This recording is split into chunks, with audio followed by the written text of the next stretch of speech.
بالله من الشيطان الرجيم. بسم الله الرحمن الرحيم.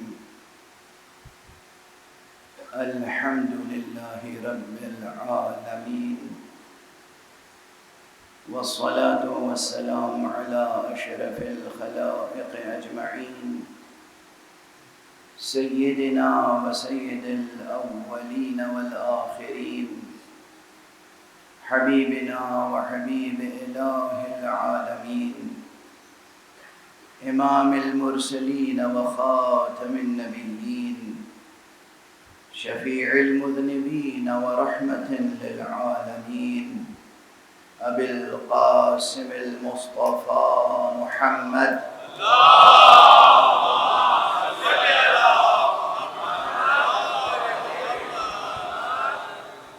وعلى أهل بيته الطيبين الطاهرين الهداة المهديين المعصومين المظلومين، واللعنة الدائمة على أعداء الحق والدين. أما بعد، فقد قال الله تعالى عز اسمه في محكم كتابه ومتقن خطابه. بسم الله الرحمن الرحيم. لو أنزلنا هذا القرآن على جبل لرأيته خاشعا متصدعا من خشية الله. وتلك الأمثال نضربها للناس لعلهم يتفكرون. صدق الله العلي العظيم.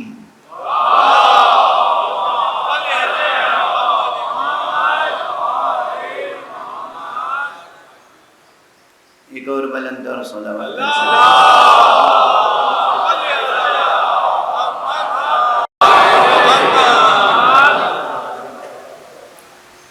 قرآن حکیم کے سورہ مبارک ہے حشر کی 21ویں آیت، سرنامہ قرآنی ہے، اور اس کے ضمن میں، اس کے پرتو میں، اس کی روشنی میں جس موضوع کو ہم اجاگر کرنے کی کوشش کر رہے ہیں وہ موضوع ہے حسین اور مقاصد قرآن.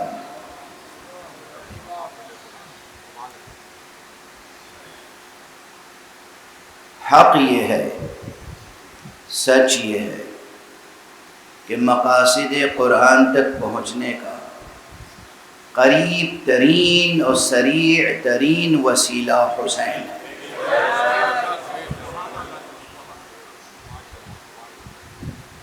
سرکار سید الشہداء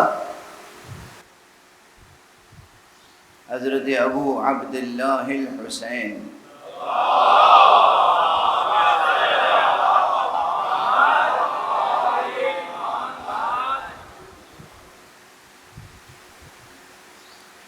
عالم اسلام کے لیے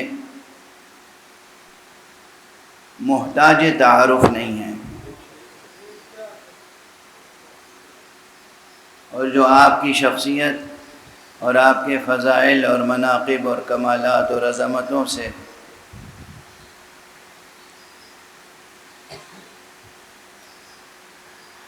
اس طرح کا اظہار کرے کہ جسے کہتے ہیں تجاہل عارفانہ،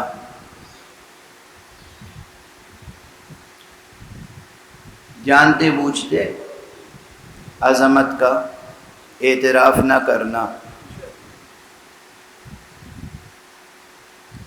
اسے کیا کہا جا سکتا ہے؟ مریض ہی کہا جا سکتا ہے.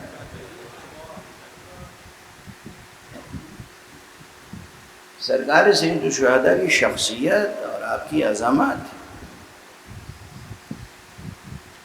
ممکن نہیں ہے کہ کوئی سرکار ختمی مرتبہ صلی اللہ علیہ وسلم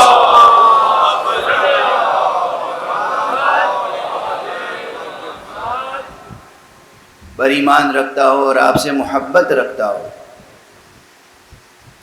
حضور کے ساتھ صرف ایمان لانا کافی نہیں ہے۔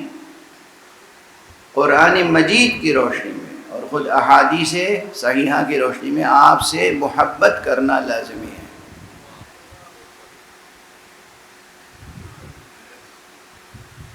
اور حضور کو محبت کے اس درجے پر رکھنا کہ انسان کو اپنی ذات سے جو محبت ہوتی ہے لازمی ہے۔ ہر شخص کو خود اپنی ذات سے محبت ہوتی ہے، اپنے والدین سے محبت ہوتی ہے، اپنی اولاد سے محبت ہوتی ہے۔ ان تمام محبتوں سے برتر محبت حضور سے ہونی چاہیے،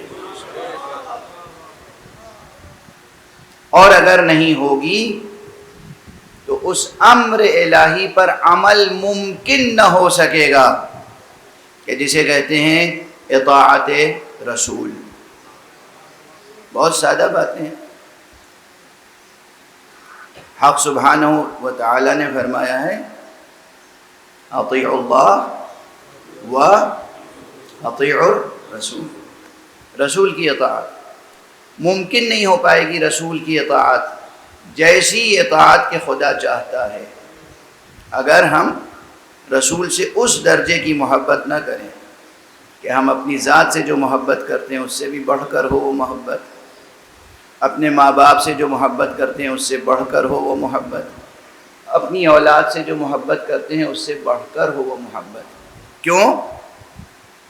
اپنی جان سے اگر محبت زیادہ ہوگی، پیغمبر کہیں گے جاؤ میدان جنگ میں جہاد کے لیے،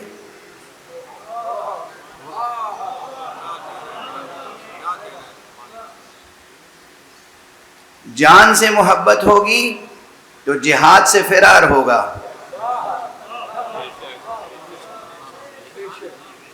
جہاد نہیں کر پائیں گے، یا جائیں گے نہیں، یا جائیں گے تو پلٹ کے آ جائیں گے۔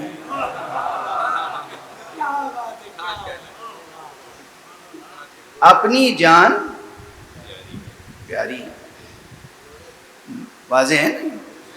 حضور سے اس درجے کی محبت طلب الہی ہے اور طلب پیغمبر کہ آپ اپنی ذات سے زیادہ حضور سے محبت کریں، اپنے والدین سے زیادہ حضور سے محبت کریں، اپنی آل اولاد سے زیادہ حضور سے محبت کریں۔ اور اس درجے کی جب محبت ہوگی تو ممکن نہیں ہے کہ اس شخص کو یہ معلوم نہ ہو کہ حضور خود کس سے محبت کرتے ہیں۔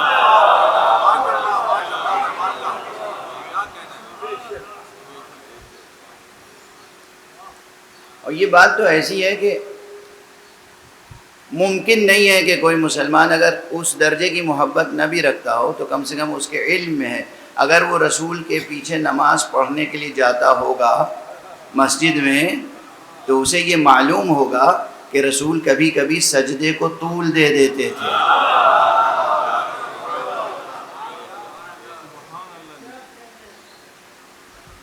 کیوں طول دے دیتے تھے؟ پشت پر حسین آ جاتے تھے۔ مشہور باتیں ہیں، مشہور باتیں، کوئی نئی بات تھوڑی پیش کر رہا ہوں۔ یہ تمام روایات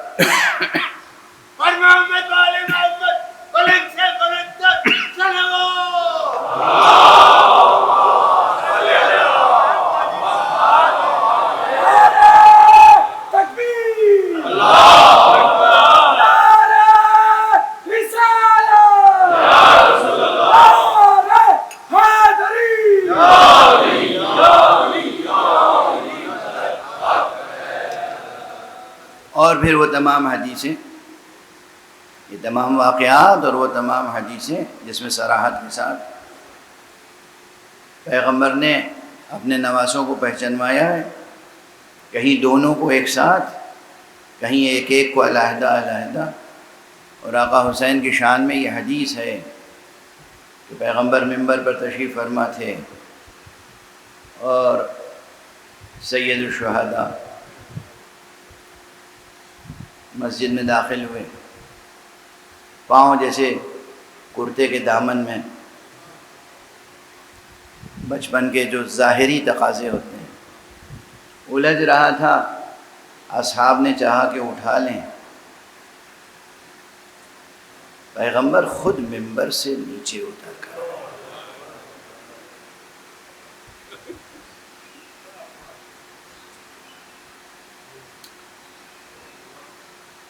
اور آگے بڑھے، حسین کو اٹھایا گود میں، ممبر پہ تشریف لائے، بٹھایا اپنے زانوں پہ اور کہا ہذا حسین فاعرفوہ، یہ حسین ہے، اس کی معرفت پیدا کرو۔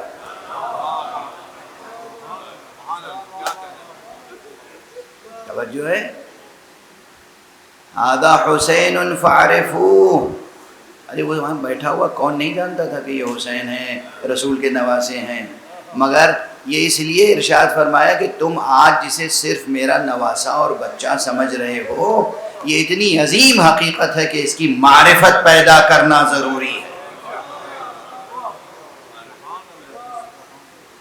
ہذا حسین فاعرفوہ،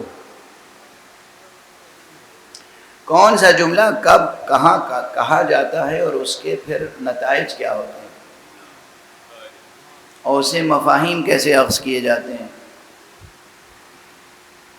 کل بھی اشارہ کر چکا ہوں کہ اس کے لیے پورا ایک نظام ہے قوانین کا۔ آج ماشاءاللہ بزم میں justice, chief justice high court Sindh تشریف فرمائیں، پروردگار ان کی توفیقات میں اضافہ فرمائیں، جسٹس رضوی صاحب تشریف فرمائیں، اور ماشاءاللہ ہمارے جسٹس مقبول باقر جعفری صاحب تو روز ہی مجلس میں تشریف فرما ہوتے ہیں، آج بھی تشریف فرمائیں۔ یہ ایک کے بعد ایک جسٹس صاحبان کا فرش ادب پر اضافہ یہ میرے لیے قانونی مسائل بیان کرنے کا جواز فراہم کر رہا ہے۔ پروردگار آپ سب کے توفیقات میں اضافہ فرمائے، اور جتنے فرش عذاب پہ تشریف فرمائے سب کو عرش علا سے نازل ہونے والی خاص رحمتوں کا حصہ وافر نصیب ہو۔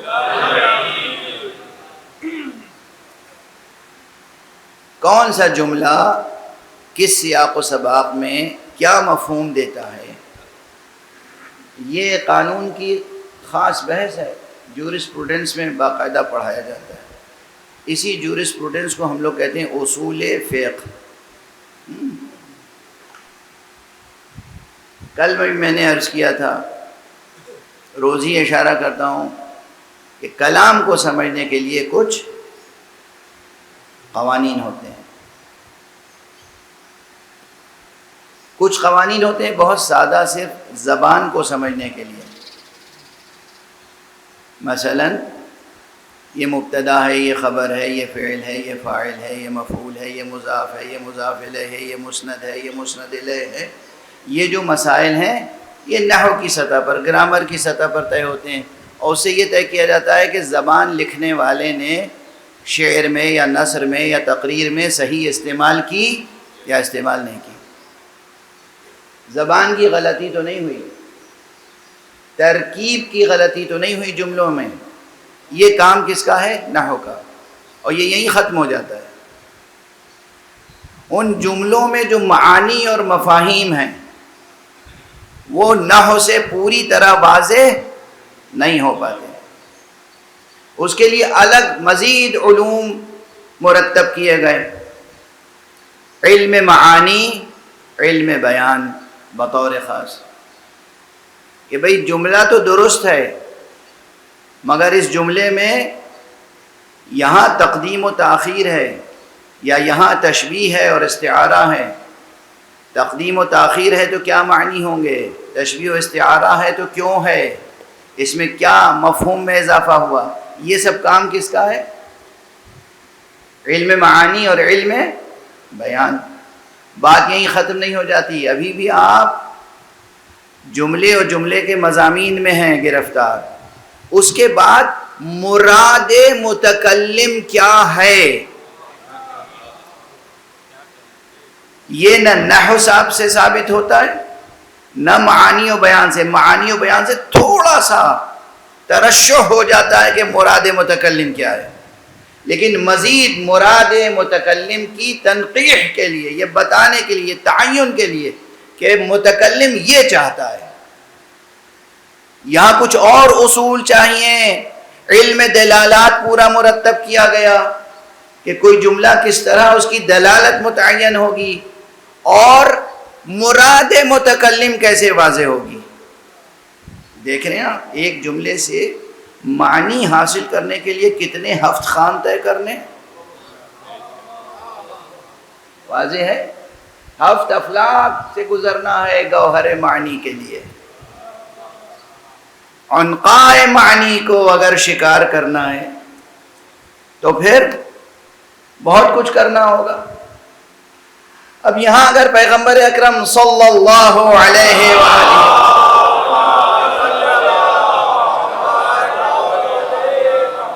نے ارشاد فرمایا کہ ھذا حسین فاعرفوہ، دست عدد جو کہ عرض کر رہے ہیں، نصاب دینیات اسلام میں معرفت حسین کا پورا ایک لازمی چیپٹر ہونا چاہیے، اس لیے کہ رسول نے حکم دیا ہے۔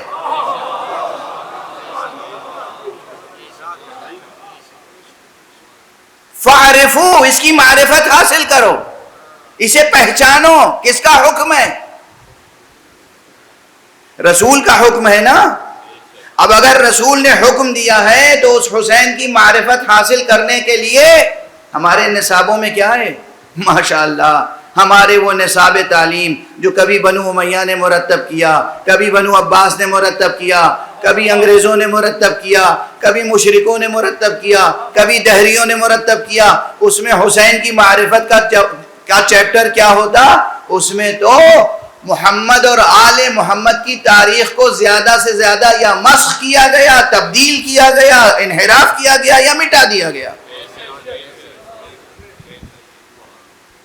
اور یہ سلسلہ آج تک جاری ہے۔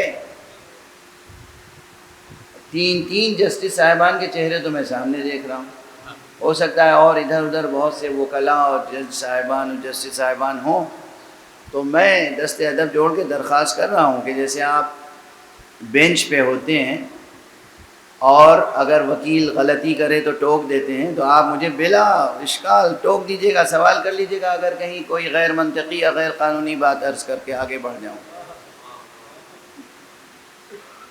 آپ سب اہل نظر ہیں، اہل ادب ہیں، اہل ذوق ہیں۔ ابھی گفتگو ہو رہی تھی چیف جسٹس صاحب سے کہ ماشاءاللہ ادبی ذوق بھی بہت اچھا ہے، تاریخی ذوق، ثقافتی ذوق، تہذیبی ذوق بھی ہے، اور اہل بیت سے ایک نسبت بھی ہے، ایک ارادت بھی ہے، ایک محبت بھی ہے، ایک عشق بھی ہے۔ پروردگار ان کے توفیقات میں اضافہ فرمائے۔ بہرحال یہ ہمارا عالمیہ ہے، ہمارے نصاب تعلیم کا۔ کاش ہماری آواز آپ کے ملک کے وزیر تعلیم تک بھی پہنچ جائے، کاش ہماری آواز اس کمیٹی تک پہنچ جائے جو نصاب بناتی ہے۔ رسول کا ارشاد ہے ھذا حسین فاعرفوہ، ذکر حسین کو دبانے کی کوشش نہ کریں، معرفت حسین پر نصاب میں کتابیں شامل کریں۔ حسینیت زندہ باد، حسینیت زندہ باد، نعرہ حیدری، بآواز بلند صلوات۔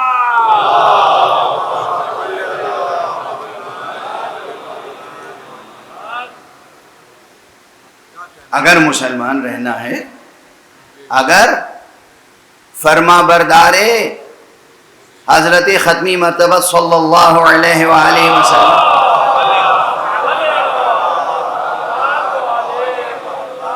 رہنا ہے، تو یہ ممکن نہیں ہے کہ آپ حسین کو نہ پہچانیں۔ اس وقت میں خاص طور پہ ذات گرامی حسین پہ اس لیے گفتگو کر رہا ہوں کہ عنوان کا جز بھی، اور پھر یہ جملہ حسین منی وَأَنَا من حسین یا من الحسین، دونوں طرح یہ حدیث کتابوں میں آئی ہے۔ اچھا اگر کوئی خود اعلان کر دے کہ یہ میرا جزو ہے، یہ مجھ سے ہے اور میں اس سے ہوں، تو اگر تاریخی نقطہ نظر سے بھی صرف سیرت کا مطالعہ کریں گے تو ممکن نہیں ہے کہ سیرت مصطفیٰ کا مطالعہ مکمل ہو جائے بغیر حسین کے مطالعے کے۔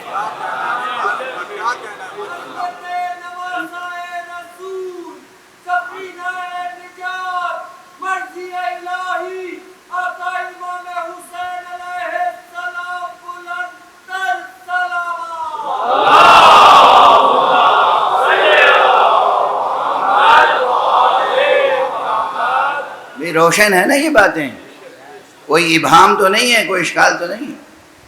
اور اسی لیے میں نے عرض کیا کہ آقا حسین کی ذات گرامی نزدیک ترین وسیلہ ہے، سریع ترین، نزدیک ترین، قریب ترین،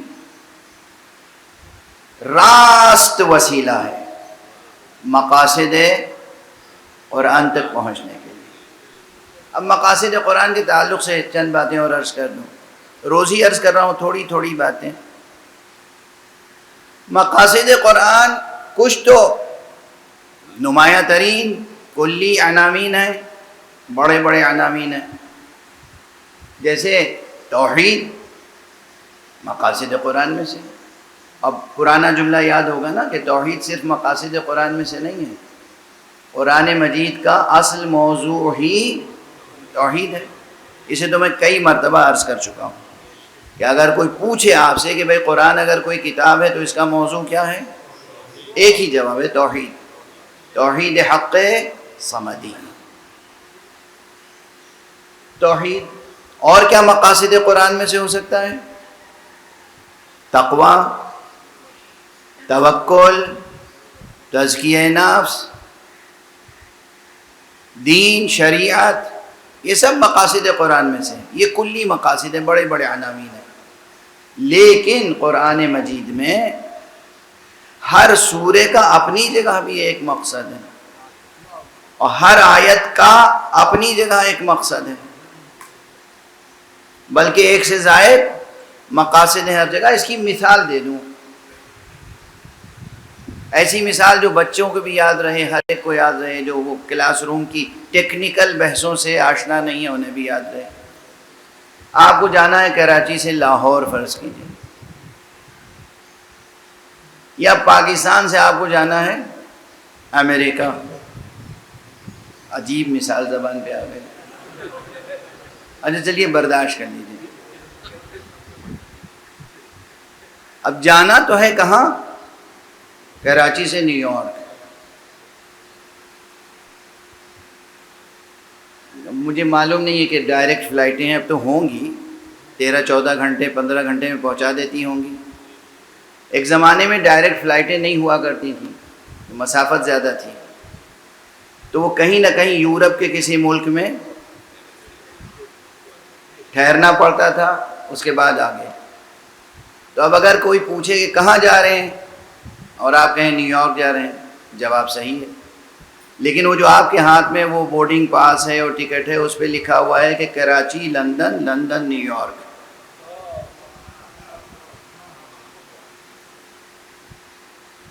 تو اب جب کسی سے آپ کہیں اور کہہ دیں کہ میں لندن جا رہا ہوں، فی الحال لندن کی فلائٹ پر ہوں، تو مقصد کیا ہوا؟ لندن۔ پہلا مقصد لندن ہوا اور دوسرا اور آخری مقصد نیو یارک۔ اتنی بات سمجھ میں آ گئی بہت آسانی سے سب کو۔ کسی بڑے مقصد تک پہنچنے کے لیے راستے میں قدم بقدم بہت سے مقاصد سے گزرنا پڑتا ہے۔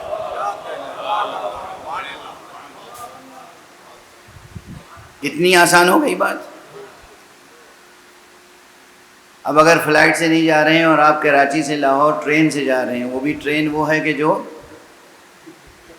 ایکسپریس نہیں ہے، پیسنجر ٹرین ہے، پتہ نہیں اب چلتی ہے یہ سب یا نہیں۔ ہم تو پچھلی صدی کے آدمی ہیں، پرانی مثالیں یاد رہتی ہیں۔ تو معلومات جانا تو ہے لاہور، مقصد اصل کیا ہے؟ لاہور۔ راستے میں جتنے شہر پڑیں گے ہر شہر پر ٹرین رکے گی۔ اب اگر کوئی پوچھے کہ اس ٹرین کا مقصد کیا ہے، تو آپ کہیں گے آخری مقصد تو ہے لاہور، مگر کراچی سے لے کے لاہور تک جتنے شہر راستے میں آئیں گے سب اس ٹرین کے مقاصد میں شامل ہیں. ہو گئی نا آسان بات؟ بالکل. قرآن مجید کا اصل مقصد ہے خدا تک پہنچنا. کوئی شرک کی گنجائش نہیں ہے، کوئی فسق کی گنجائش نہیں ہے، کوئی بدعت کی گنجائش نہیں ہے، کسی الحاد کی گنجائش نہیں ہے. قرآن مجید کا سب سے اہم مقصد، آخری مقصد، اولین مقصد اور آخرین مقصد کیا ہے؟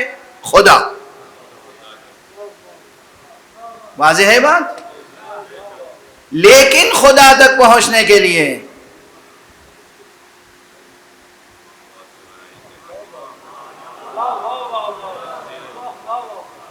خدا تک پہنچنے کے لیے کیا کیا کرنا ہوگا؟ صبح اٹھے بستر سے آپ، کسی نے پوچھا کیا کرنے جا رہے ہیں؟ کہا بھئی وضو کرنے جا رہا ہوں. اس وقت کیا ہوا مقصد آپ کا؟ وضو. وضو کے بعد کہاں جا رہے ہیں؟ نماز پڑھنے جا رہے ہیں. مقصد کیا ہے؟ نماز. نہ وضو خدا کا نام ہے، نہ نماز خدا کا نام ہے. وضو خدا تک پہنچنے کا ایک جو راستہ ہے اس میں ایک چھوٹا سا فریضہ ہے، ایک واجب ہے. اس کے بعد نماز پڑھنا ایک بڑا فریضہ ہے، لیکن نماز خدا کا نام نہیں ہے. خدا کا قرب حاصل کرنے کے لیے نماز ایک وسیلہ ہے، اور یہ بھی من جملہ مقاصد دین اور مقاصد قرآن ہے. کتنی روشن مثالیں ہیں. اسی لیے لفظ آیا عنوان میں مقاصد قرآن. قرآن مجید کے مقاصد جمع کی حیثیت سے، کلی حیثیت سے دیکھیں بہت ہیں، اور بہت مشکل ہے کسی کا یہ دعویٰ کرنا کہ تمام مقاصد قرآن پر میری نظر ہے. کوئی بڑے سے بڑا مفسر اور فقیہ یہ دعویٰ نہیں کر سکتا کہ قرآن مجید کے تمام مقاصد میری نگاہ میں ہیں. بڑے بڑے چند مقاصد آپ کی نگاہ میں رہتے ہیں، اور اس کے ضمن میں ضمنی مقاصد بھی آپ کے سامنے بہت سے رہتے ہیں، مگر یہ دعویٰ کرنا کہ کل کے کل مقاصد میری نگاہ میں ہیں، ممکن نہیں ہے کہ کوئی غیر معصوم یہ دعویٰ کر سکے. اب آپ اندازہ کر رہے ہیں روزانہ کہ موضوع کتنا اہم ہے اور کتنا وسیع اور کتنا عمیق. اب اس میں آج جب میں نے یہ عرض کیا کہ ہر سورے کا بھی ایک مقصد ہے، پورے قرآن کا مقصد ہے، ہر سورے کا ایک مقصد ہے. اور یہ چیز اگرچہ مرتب اب ہو رہی ہے رفتہ رفتہ، لیکن شروع سے یعنی زمانے پیغمبر صلی اللہ علیہ وسلم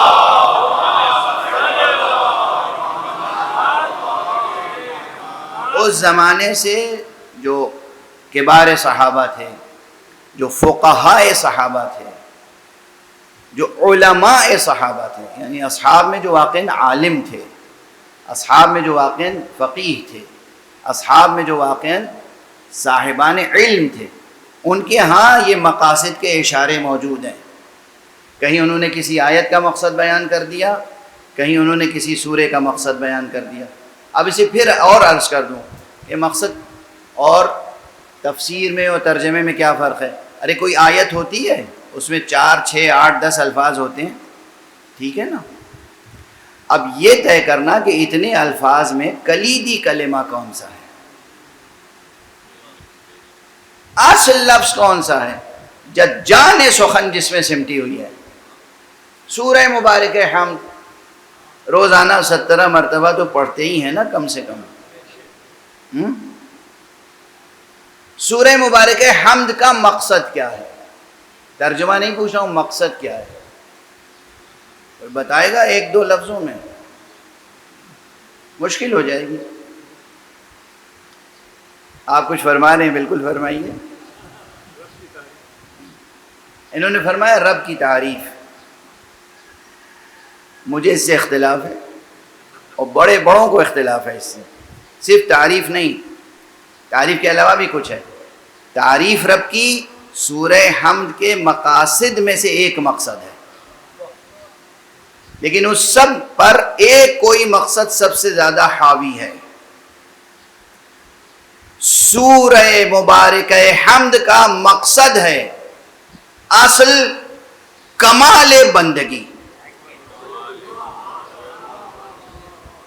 کمال بندگی، جہاں انسان بلا فصل رب سے گفتگو اور مناجات کرتا ہے، جہاں رب کو خطاب کر کے کہتا ہے ایاک نعبد و ایاک نستعین۔ تو سورہ مبارکہ حمد کا سب سے بڑا مقصد تو ہے کمال بندگی، اور اسی لیے اس کو رسم بندگی میں شامل کیا گیا، لازمی طور پر نماز میں شامل کیا گیا، کیونکہ کمال بندگی کا درس اس میں چھپا ہوا ہے، وہ مقصد اس میں نہفتا ہے۔ شروع ہوتا ہے سورہ الحمدللہ رب العالمین سے، بلکہ شروع تو ہوتا ہے بسم اللہ الرحمن الرحیم سے۔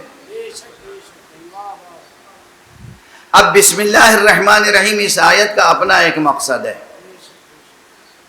بلکہ اس میں کئی مقاصد ہیں۔ اچھا، مقصد کلام اجاگر کرنے کے لیے، سمجھنے کے لیے ہم لوگ کیا کرتے ہیں؟ کسی انسان نے کوئی بات کس انداز سے کہی، وہ انداز تک زیر غور لایا جاتا ہے طے کرنے کے لیے کہ مراد کیا ہے، اصل میں چاہتے کیا ہیں۔ واضح ہے؟ انداز، کہنے کا انداز بھی مراد کو متعین کرتا ہے کہ دل میں کیا ہے، چاہتے کیا ہیں۔ کہہ تو یہ رہے ہیں، مگر دیکھیے یہ کہا تھا مگر ایسے کہا تھا۔ واضح ہے؟ اب مثالیں دوں گا تو وقت زیادہ صرف ہوتا چلا جائے گا۔ سورہ مبارکہ ہم شروع ہوتا ہے بسم اللہ الرحمن الرحیم۔ یہ آیت مجیدہ مستقل ایک آیت ہے اور سورہ حمد کا جز ہے۔ اب اس بحث کو نہیں، دیکھیے ہر جگہ ایک بحث چھڑ جاتی ہے بڑی، اس بحث کو میں چھوڑ کے آگے بڑھ رہا ہوں۔ بسم اللہ الرحمن الرحیم پہلی آیت ہے قرآن مجید کی، خود اللہ کے نام نامی لفظ اللہ سے کیوں نہیں شروع ہوئی؟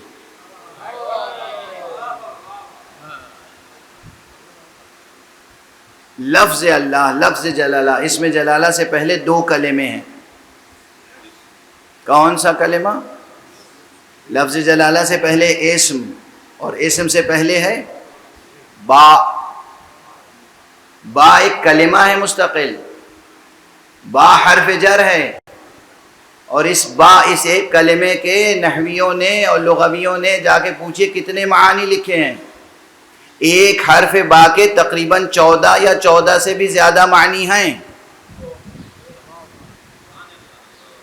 یہ کوئی مبالغہ نہیں ہے، جا کے کسی بھی نحو کے ابتدائی طالب علم سے پوچھ لیجئے۔ ایک حرف با، ایک حرف با۔ یہ ضرور میں غور کرتا ہوں کہ اکثر نحویوں نے حرف با کے 14 معنی کیوں بیان کیے۔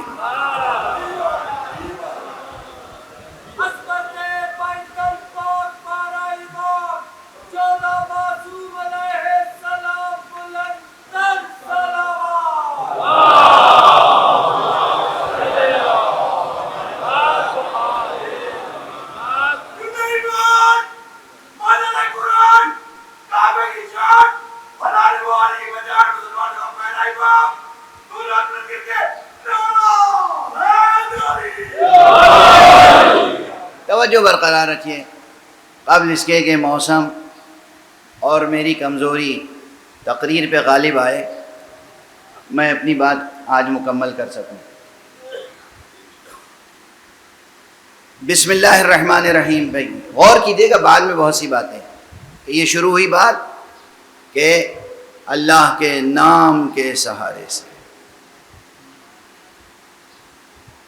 جو رحمان ہے اور رحیم ہے۔ اچھا، ایک تو یہ سوچنا پڑے گا کہ مقصد کیا ہے اس آیت کا، یہ حرف سے کیوں شروع ہوئی، اسم سے شروع کیوں نہیں ہوئی، یہ جملہ فعلیہ کیوں نہیں ہے صاف صاف، یہ جملہ اسمیہ کیوں نہیں ہے صاف صاف۔ باطن میں جو ہے وہ تو ہے، ٹھیک ہے نا، محذوف و مقدر کی بات نہیں کر رہا ہوں، صاف صاف یہ شبہ جملہ ہے، جملہ اسمیہ نہیں ہے اگر اسم سے شروع ہوتا۔ فعل سے شروع ہوتا، فعل سے بھی شروع نہیں ہوا، حرف سے شروع ہوا، تو مقصد کیا ہے اس آیت کا؟ پھر اس کے بعد اللہ کا نام آیا، اللہ کے بعد اللہ کے کتنے اوصاف ہیں؟ وہ خالق ہے، وہ قادر ہے، وہ رب ہے، وہ رازق ہے، وہ ذوالجلال والاکرام ہے۔ 99 نام تو کم سے کم آپ کو سب کو یاد ہی ہونے چاہیے۔ ان تمام 99 ناموں میں سے صرف 2 نام الرحمن الرحیم یہاں پر کیوں استعمال ہوئے؟ جب آپ یہ غور کریں گے تو ایک مقصد اور اجاگر ہوگا کہ یہ نہ سوچئے کہ یہ قرآن مجید ڈرانے والی کتاب ہے، یہ سوچئے کہ یہ کلام رحمت ہے، اور یہ سر بسر از اول تا آخر کتاب رحمت ہے۔ واضح ہے؟ اب اس کے بعد آیا کلمہ، اب دیکھیے ایک کے بعد ایک مقصد آ رہا ہے نا۔ الحمدللہ رب العالمین، چونکہ روزانہ نماز میں پڑھتے ہیں آپ حضرات، تو جی چاہ رہا ہے کہ اس سورے کے تعلق سے ذرا تفصیل سے عرض کر دوں۔ یہ الحمدللہ ہی کی رعایت سے آپ نے فرمایا کہ رب کا تعارف۔ اچھا رب کا تعارف تو ہے، مگر میں نے کیا عرض کیا تھا کہ کمال بندگی یہ ہے اس کا اصل مقصد، روح بندگی، کمال بندگی، جہاں مناجات کی لذت نصیب ہوتی ہے بندے کو۔ دعا اصل عبادت ہے، دعا جوہر عبادت ہے، اور آپ اس وقت دعا کر رہے ہوتے ہیں ایاک نعبد و ایاک نستعین اہدنا الصراط المستقیم، اور ہمارے یہاں اللہ سبحانہ و تعالی کی عبادت کے لیے اور اس کے سامنے سر جھکانے کے لیے اللہ نے حکمت یہ اختیار کی کہ جبر سے ہم تمہارا سر نہیں جھکوائیں گے، ہم ایسے اسباب فراہم کر دیں گے کہ اس پہ غور کرو، اس کے بعد جذبہ بندگی بیدار ہو جائے تو سجدہ کرنا۔ یہ جو بندگی کا جذبہ پیدا ہوتا ہے یہ کیسے، کب، کیوں؟ الحمدللہ رب العالمین، تعریف ہے، ستائش ہے اس پروردگار کے لیے جو عالمین کا پالنے والا ہے۔ الحمدللہ جب آپ نے کہا تو بہت سی نعمتیں سامنے آئیں گی۔ اس نے زمین خلق کی، الحمدللہ، آسمان خلق کیا، الحمدللہ، سورج اور چاند کو بنایا، الحمدللہ، ہمیں بنایا، الحمدللہ، ہمیں زندگی عطا کی، الحمدللہ، ہمیں اسباب زندگی، ضروریات زندگی فراہم کیے، الحمدللہ۔ یہ اس کی نعمتوں کا تصور کرتے چلے جائیں گے، اور مضمون حمد جب پھیلے گا تو خود بخود اللہ کی محبت پیدا ہوگی۔ محبت بنیادی اسباب میں سے ہے جو کہیں سر کو جھکا دیتی ہے۔ توجہ ہے؟ محبت ہوگی، محبت سے سر جھکائیں گے تو وہ ہے کمال بندگی، وہی ہے اصل بندگی۔ اگر محبت سے آپ نے سر نہیں جھکایا تو بندگی تھوڑی ہے۔ اسی لیے اسلام و ایمان کے مراتب ہیں نا۔ حضرت علی ابن ابی طالب کی چمکتی ہوئی تلوار دیکھی اور جلدی سے سر جھکا دیا، یہ عبادت نہیں ہے، یہ جان بچانے کا طریقہ ہے۔ لیکن اللہ کی نعمتوں کا حساب لگایا، شمار کیا، احساس کیا، ادراک کیا، اور یہ ادراک کیا کہ محمد کی ذات گرامی خود کتنی بڑی نعمت ہے اللہ کی، یہ سلسلہ ہدایت کتنی بڑی نعمت ہے ہمارے لیے۔ اللہ کی نعمتوں کو تصور کیا، اللہ کی محبت دل میں پیدا ہوئی، خود بخود آپ کا پورا وجود، آپ کا قلب، آپ کا ضمیر، آپ کا ذہن سب آمادہ عبادت ہو جائے گا۔ الحمدللہ رب العالمین۔ اس کے بعد پھر کہا الرحمن الرحیم، پہلے فرما چکا ہے الرحمن الرحیم، پھر فرما رہا ہے الرحمن الرحیم۔ ایک ہی سورے میں 7 آیتوں کے مختصر ترین سورے میں 99 ناموں کو چھوڑ کر صرف ان 2 ناموں کی تکرار بتاتی ہے کہ خدا را اپنی عقل کا احترام کرو. خدا کا یہ دین اور یہ کتاب دین رحمت اور کتاب رحمت ہے، اسے کتاب عذاب نہ سمجھو. اور اس ایک بات کے علاوہ نہ جانے کتنی اور باتیں ہیں کہ جو مقاصد میں شامل ہیں. ایک تقریر میں کہاں سے عرض کر سکتا ہوں. اگر صرف علماء کا مجمع ہو تو پھر اصطلاحوں میں گفتگو ہوتی ہے، اور اصطلاحوں کا فائدہ یہ ہوتا ہے کہ بڑی بڑی باتیں ایک چھوٹی سی اصطلاح میں سمٹ آتی ہیں. ٹرمینالوجیز کا یہی فائدہ ہے.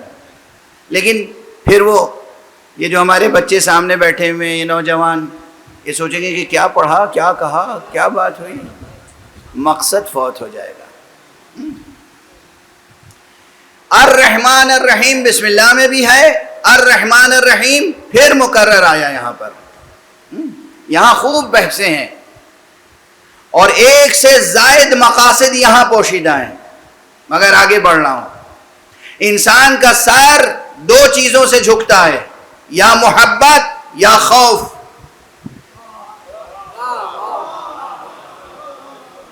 جب کہا الحمدللہ رب العالمین الرحمن الرحیم تو وہاں جوش محبت پیدا ہوا. جہاں کہا مالک یوم الدین اب دل میں ذرا خوف پیدا ہوگا. روز جزا کا مالک ہے، سزا بھی اس کے ہاتھ میں ہے اور انعام بھی اس کے ہاتھ میں ہے. قیامت کا خوف پیدا ہوا. جب محبت کا جوش پیدا ہوا اور ایک ذرا سا خوف پیدا ہوا تو پھر جو سجدہ ادا ہوگا وہ سجدہ بہت باکمال ہوگا. صلوات پڑھ دیجئے محمد.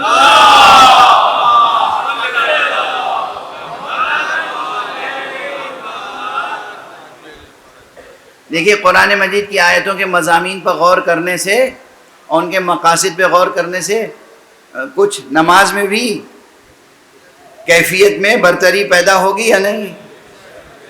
اسی لیے کہا گیا ہے کہ جب پڑھو نماز تو جو کہہ رہے ہو اس کے مضمون میں غور کرتے رہا کرو کہ کہہ کیا رہے ہو، زبان سے ادا کیا کر رہے ہو.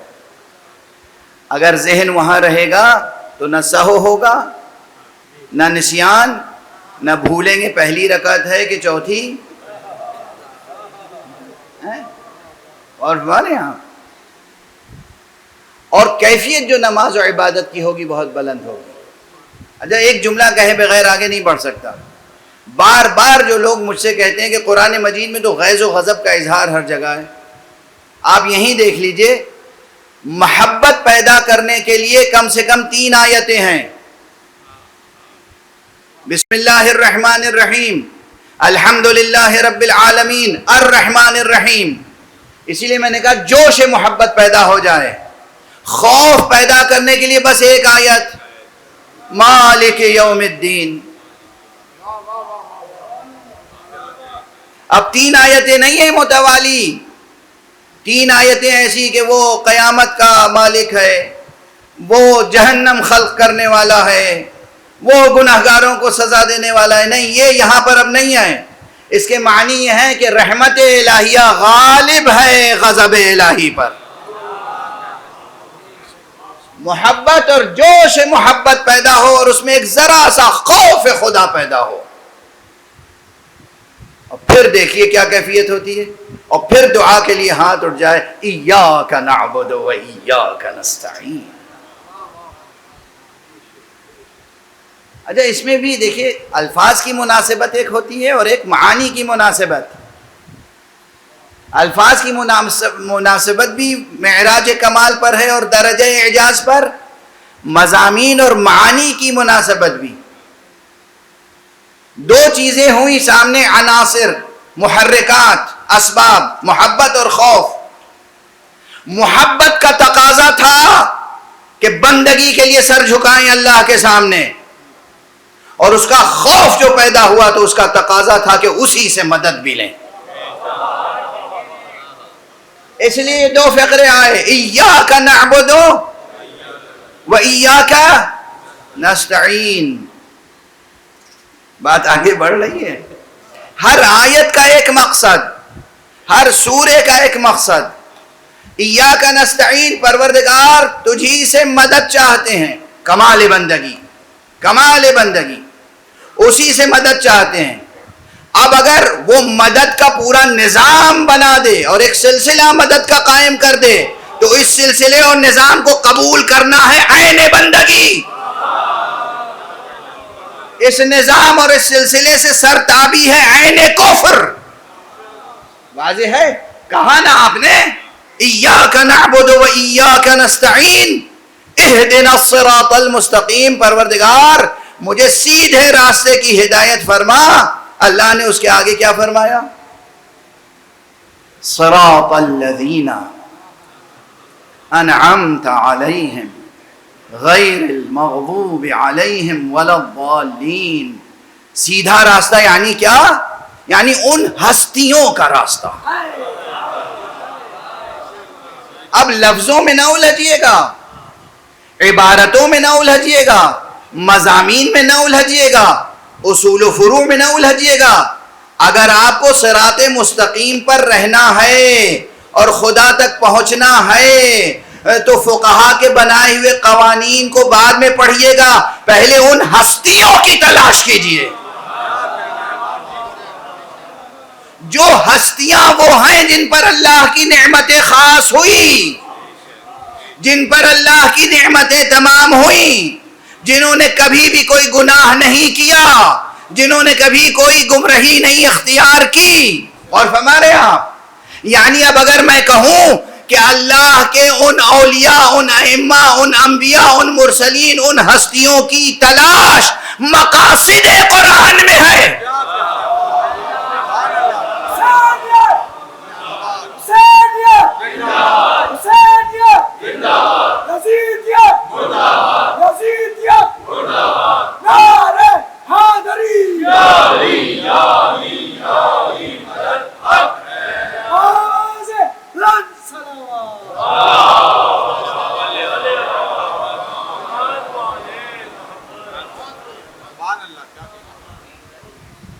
اب میں کہوں کہ حسین کی معرفت مقاصد قرآن میں سے ہے،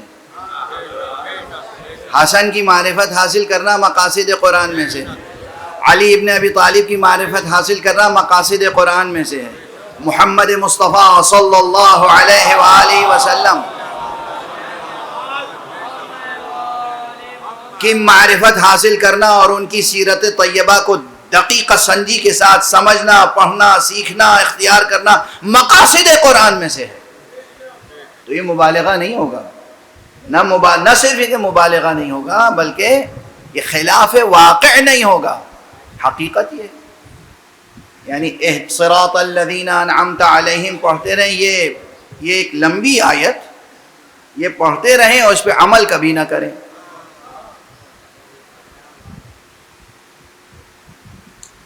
آپ نے صراط مستقیم کا سوال کیا ہے نا خدا سے، اہدنا الصراط المستقیم، آگے کیا ہے؟ صراط الذین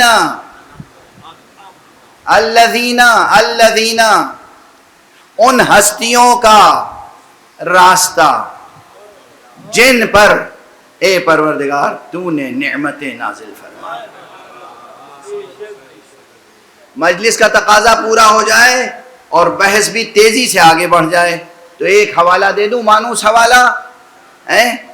اگر سورہ مبارکہ حمد ہی کے مقاصد میں غور کریں تو واجب ہوتا ہے اس آیت کا سمجھنا کہ پروردگار آخر اس آیت کو بھی، اس میں کون سے اسرار پوشیدہ ہیں جو تو نے فرمایا الیوم اکملت لکم دینکم واتممت علیکم نعمتی، آج ہم نے تمہارا دین مکمل کر دیا اور تم پر نعمتیں تمام کر دی۔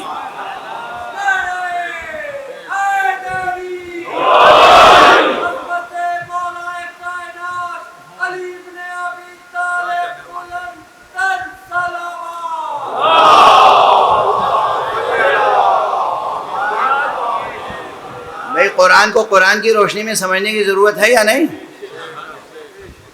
یہاں کیا کہا؟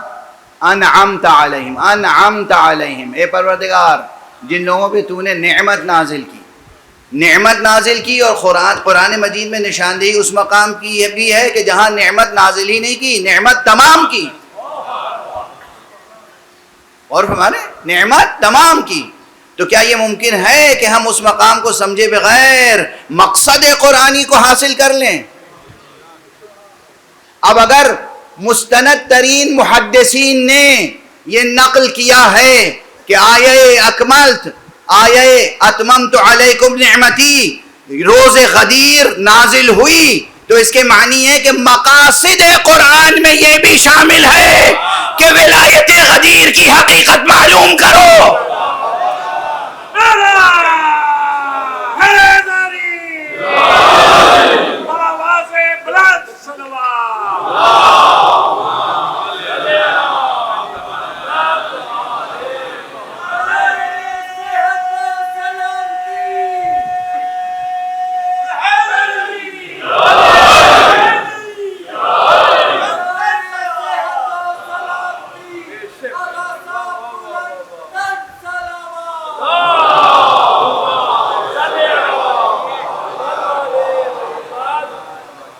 سورہ ہے.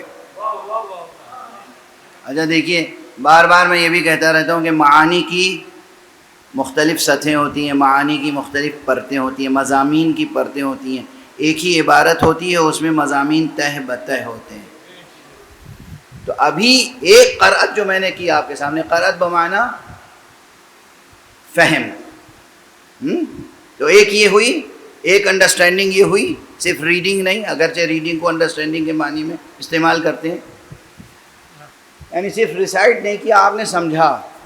تو ایک سطح ریڈنگ کی یہ ہے کہ سورہ مبارکہ حمد میں ابتدا کی 3 آیتیں جو مضمون رکھتی ہیں وہ محبت الہیہ پیدا کرتی ہیں. چوتھی آیت خوف خدا سے آشنا کرتی ہے. اس کے بعد بندگی کی رسم ادا ہوتی ہے اور اللہ سے استمداد اور طلب ہوتی ہے. کیا مکمل جامع ترین قصیدہ حمدیہ ہے یہ ایک سطح. اسی سورے میں ایک سطح اور ہے، اسی سورے میں، اس کی طرف بھی اشارہ کر دوں جو کل میں عرض کر رہا تھا کہ دیکھیں اس ایک سورے سے کتنے اصول دین مرتب ہوتے ہیں. ابھی تک اصول فروع کی تو کوئی بات چھڑی نہیں ہے. اسی ایک سورے سے کچھ اصول دین بھی بنتے ہیں یا نہیں؟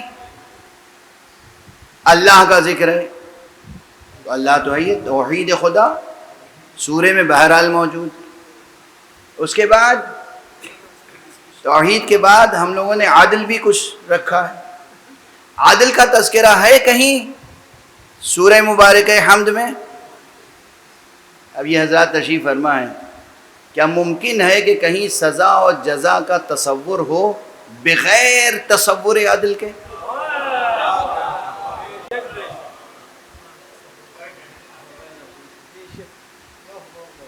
جب کہا گیا مالک یوم الدین، وہ یوم جزا کا مالک ہے، اس کے معنی یہ ہے کہ مالک یوم الدین جو روز جزا کا مالک ہے وہ عادل ہوگا. اچھا، تمام اوصاف کو چھوڑ کے یہاں مالک یوم الدین خاص طور سے کہا گیا، اس لیے ہم نے باب توحید کے بعد تمام اسماء و صفات کو چھوڑ کے عادل کا تذکرہ ضروری سمجھا. توحید کے بعد عادل آ گیا. سورہ مبارکہ حمد ہی کی روشنی میں ہے، واضح ہے. اس لیے کہ اگر عادل نہیں ہوگا خدا، عادل کا تصور درمیان میں نہیں ہوگا، تو یہ سزا و جزا کیسی؟ واضح ہے. اور عادل کے بعد نبوت. یہ سورہ مبارکہ ملا کس کی زبان مبارک سے؟ ظاہر وحی نازل ہوئی، جبرائیل آئے، حضرت محمد ابن عبداللہ صلی اللہ علیہ وآلہ وسلم نے سکھایا، تعلیم فرمایا اس سورے کو. اور خود اس سورے کے اندر جو اللہ سبحانہ و تعالیٰ نے دعا تعلیم فرمائی تھی وہ کیا تھی اہدنا الصراط المستقیم، اے پروردگار ہمیں صراط مستقیم کی ہدایت فرما۔ تو اللہ نے اسی میں آگے لکھ دیا تھا صراط الذین۔ تو یہ جو اللہ نے صراط مستقیم کی ہدایت فرمائی، اس میں سب سے پہلی ذات گرامی تو نبی اکرم کی ہے صلی اللہ علیہ وآلہ وسلم۔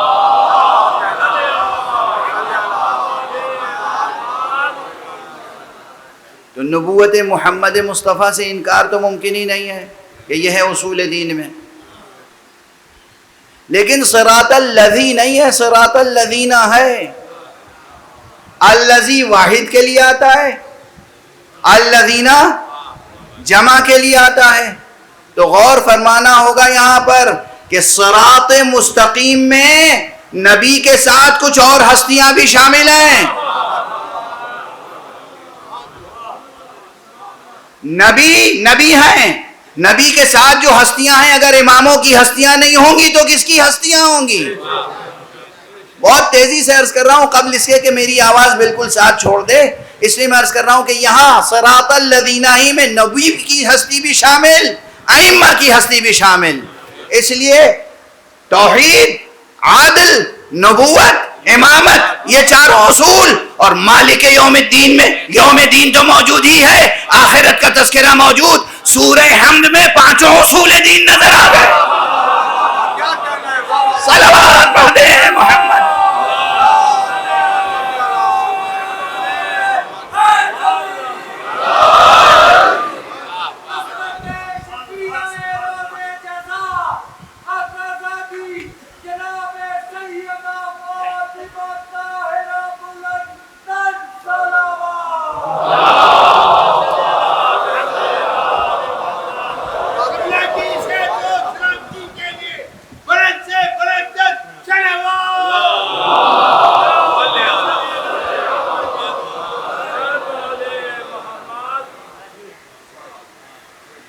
واضح ہے نا بالکل۔ ایک ہی سورہ ہے، پہلی قرأت میں میں نے اصول دین کی بات نہیں کی، وہاں صرف عرفانی بات ہو گئی، سیر و سلوک کی بات ہو گئی، عبادت کے محرکات اور عبادت کے ثمرات کی بات ہو گئی۔ دوسری قرأت جب ہوئی تو اسی سورہ میں اصول دین کی بات ہو گئی۔ پہلی قرأت میں عرفانی تھی، دوسری قرأت میں کلامی بحث تھی۔ لیکن اس طرح سے متن ایک ہے، الفاظ وہی ہیں، آیات وہی ہیں، جملے وہی ہیں، مضامین ایسے تہ بتہ ہیں کہ ان مضامین میں اترتے چلے جائیے اور مقاصد قرآن کو حاصل کرتے چلے جائیے۔ صلوات پڑھیے محمد۔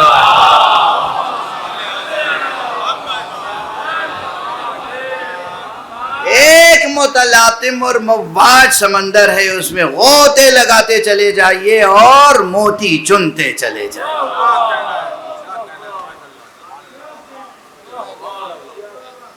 لیکن جب کوئی پوچھے کہ مقاصد قرآن میں مقصد سورہ حمد کیا ہے تو ایک ہی لفظ میں جواب دے دیا جائے گا، کمال بندگی کا مضمون ہے۔ اس میں کمال بندگی اس سورے کا مقصد ہے، مگر اس ایک مقصد کے ساتھ ہر آیت میں ایک سے زیادہ مقاصد، ہر لفظ میں ایک سے زیادہ مقاصد۔ اب آپ نے دیکھا مقصد اور مقاصد کا کس طریقے سے ایک نظام قائم ہے قرآن مجید میں اور اس کے آیات میں۔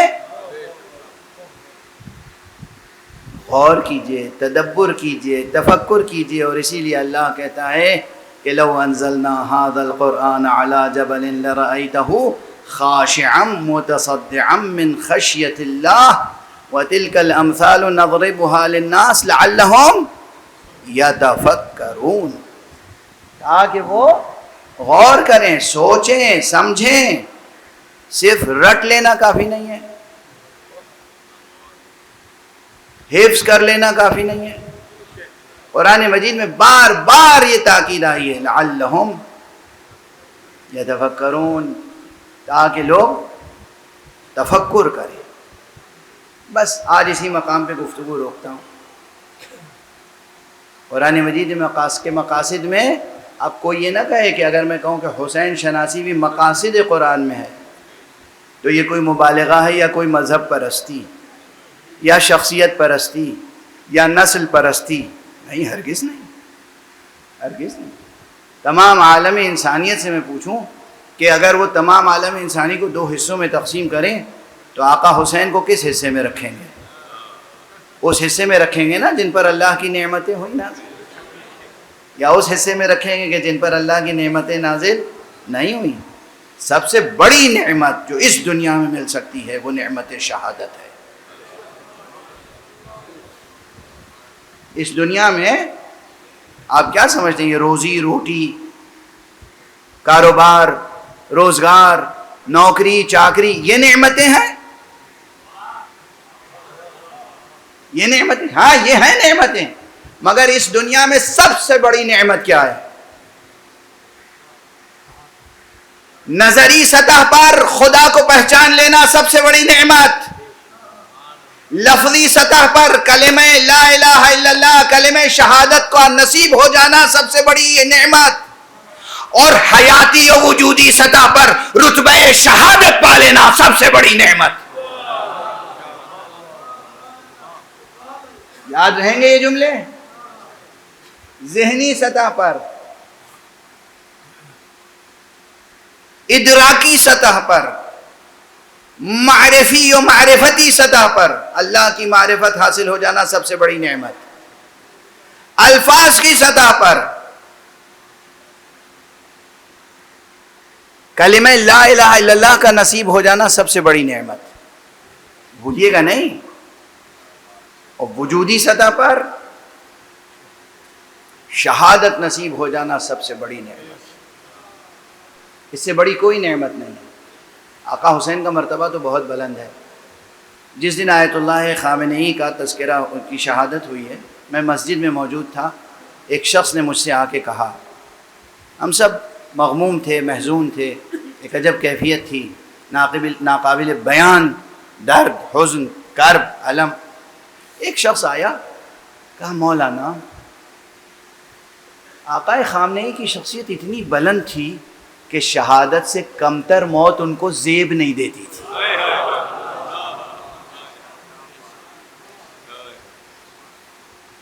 شہادت کا مرتبہ بہت بڑا مرتبہ ہے، اور یہ تو انسان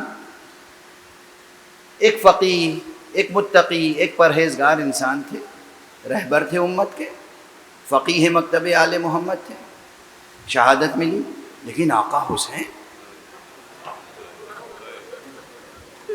کوئی قیاس کر سکتا ہے دونوں شخصیت؟ آقا حسین کوئی قیاس نہیں کر سکتا، مگر آقا حسین تو وہ ہیں کہ نہ صرف یہ کہ انہیں شہادت نصیب ہوئی، ان کے خاندان کے بچے بچے کو شرف شہادت۔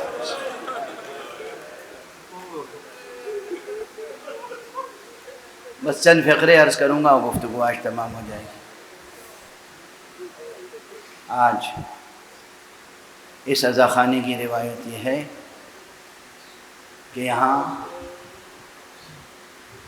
جناب زینب کے بچوں کی شہادت کا تذکرہ ہوتا ہے۔ اللہ اکبر۔ کربلا میں اب تک مشہور قول مورخین کے درمیان یہ ہے کہ 9 مائیں تھیں جن کے بچے ان کی آنکھوں کے سامنے شہید۔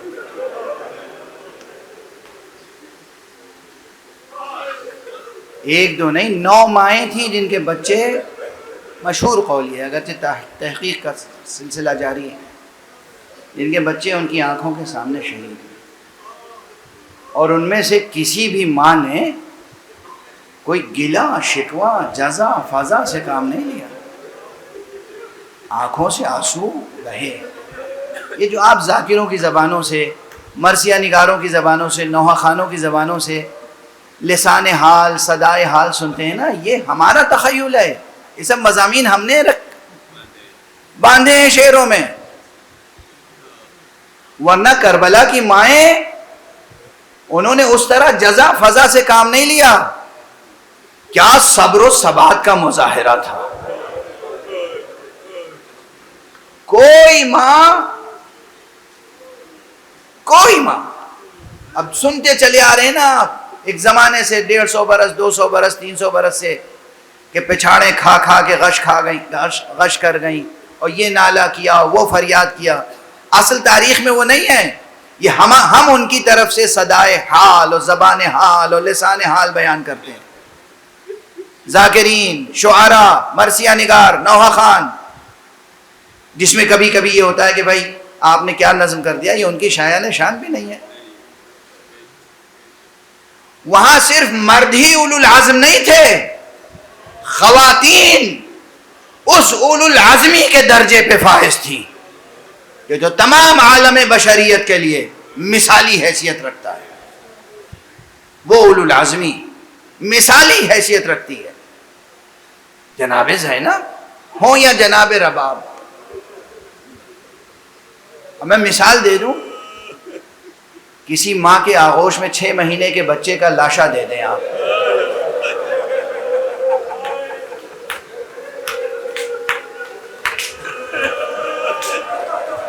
کیا کیا گریہ کرنے کا اسے حق ہے، کتنا تڑپنے کا حق ہے اسے، ہے نا؟ جائز حق ہے، فطری کیفیت ہے. ماں روئے گی، تڑپے گی، ہو سکتا ہے زبان پہ گلا آ جائے. ہم نے نوحوں میں، مرثیوں میں، منبروں پر بہت کچھ کہا نا. تاریخ دیکھیے، تاریخ میں کیا لکھا ہے. رباب، شیر خار بچہ، 6 مہینے کا بچہ گیا اور پھر باپ اس کا لاشا لے کے آیا.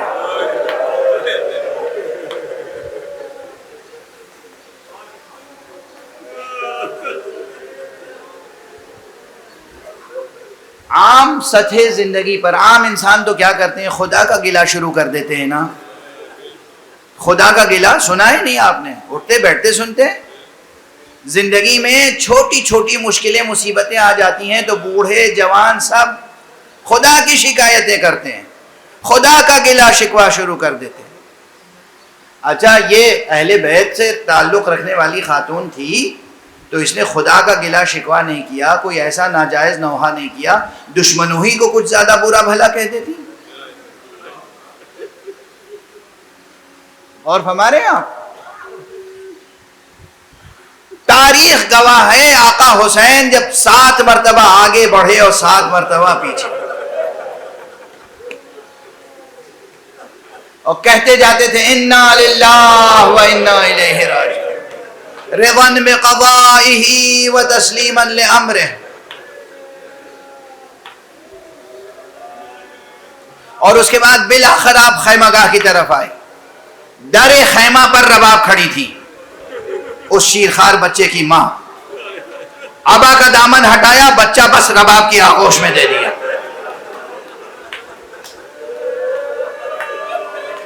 قیامت کی مصیبت ہے نا، قیامت کی.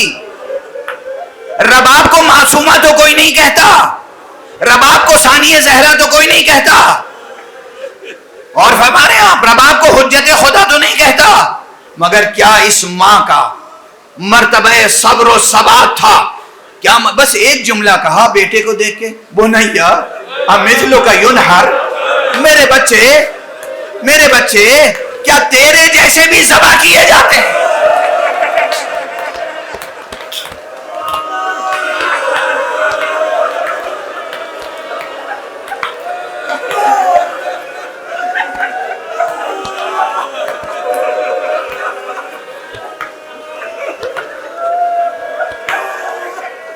دیکھا آپ نے؟ صبر و ثبات، یہ مرتبہ، یہ اولو العزمی. اب جائزہ لیں ہم کس طرح سے غم مناتے ہیں اور کس طرح سے غم منانا چاہیے. گریہ ہو رہا ہے، گریہ کبھی نہیں رکے گا. گریے کو روکنے کی کوشش نہ کریں، گریے پہ پابندی نہ لگائیں. دلوں کو اشک عزا سے تر و تازہ اور منور رکھیں، دلوں کو پتھر نہ بنائیں.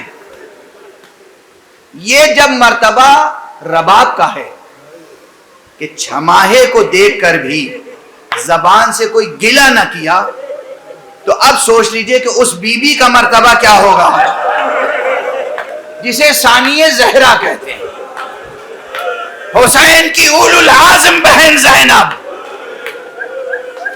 2 بیٹے زینب کے گئے، میدان کربلا میں جہاد کیا، بھرپور جہاد کیا، شہید ہوئے عون اور محمد، اور دونوں کے لاشیں جب آئے ہیں تو جب لاشیں لے کر امام آ رہے تھے، خاص طور سے میرے بزرگ ہیں، شفیق ہیں اور مجتہد بھی ہیں اور بہت اچھے خطیب بھی ہیں عربی زبان کے، علامہ آیت اللہ شیخ فاضل مالکی، پروردگار ان کو اپنی حفظ و امان میں رکھے، ان کی تحقیق یہ ہے کہ جناب عون اور جناب محمد دونوں بی بی زینب کے بیٹے تھے۔ کتابوں میں اختلاف ہے، آپ نے سنا ہوگا، بعض لوگ کہتے ہیں کہ محمد بی بی زینب کے بیٹے تھے، عون دوسری ماں سے تھے حضرت عبداللہ ابن جعفر طیار کے بیٹے، لیکن بہت سے محققین کا یہ قول ہے کہ دونوں بیٹے زینب کے تھے، دونوں بیٹے شہید ہوئے۔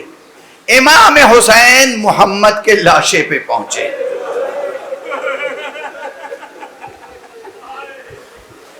محمد کا لاشا لے کے آئے ہیں، اور اس کے بعد خیمہ گاہ میں جب تشریف لائے، لاتے ہوئے لاشا زینب دیکھ رہی تھی،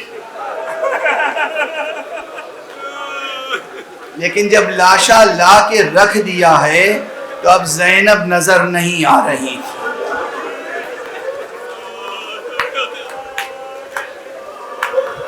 پوچھا ہے سرکار سید الشہداء نے، اور نجف اشرف کے ایک اور عظیم مورخ، ادیب، شاعر، محقق، مصنف اور میرے برادر معظم علامہ سید ذوالقدر رضوی کے خصوصی استاد ادب علامہ سید مہدی سویج الخطیب، جو اپنے دور کے نامور محقق تھے، وہ اس انداز سے مصائب پڑھا کرتے تھے عون و محمد کے نجف اشرف میں منبر حرم سے۔ وہ کہتے تھے حسین لے کر آئے اور دونوں بھانجوں کے لاشیں زمین پر لٹا دیے، اس کے بعد خود لیٹ گئے درمیان میں، کبھی ادھر مڑتے تھے محمد کو پیار کرتے، کبھی ادھر مڑتے تھے اور کو بیٹا جاؤ جنت میں تمہاری دادی انتظار کر رہی ہیں۔ اس کے بعد بلایا، کہاں ہے زینب؟ میری ماں جائی بہن زینب کہاں ہے؟ معلوم ہے زینب سجدے شکر میں ہے۔ پروردگار تیرا شکر ہے، تو نے میری قربانیاں قبول فرما۔